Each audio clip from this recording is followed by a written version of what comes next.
শ্রমকোট বাতিলের দাবিতে কাঁচরাপাড়ার সিপিআই-এর মিছিল। বাংলার 12ই শিল্প ধর্মঘটের ঘোষণা।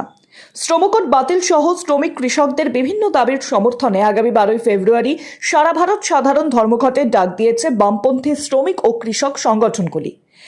এরই সমর্থনে 8ই ফেব্রুয়ারি রবিবার কাঁচরাপাড়া শ্রমকোট বাতিল, কৃষকদের ফসলের ন্যায্য মূল্য প্রদান, 100 দিনের কাজের বকেয়া মজুরি প্রদান এবং 200 দিনের কাজের গ্যারান্টি সহ বিভিন্ন দাবি তুলে ধরে মিছিল করে সিপিআইএম কাঁচরাপাড়ার এরিয়া কমিটি।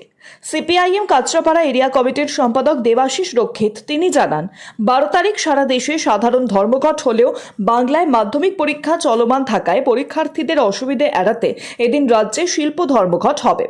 শ্রমিক কৃষকদের দাবি পূরণ না হলে আন্দোলন চলবে।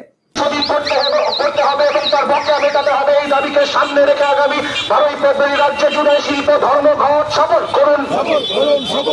সমস্ত বস্তিবাসী মানুষদের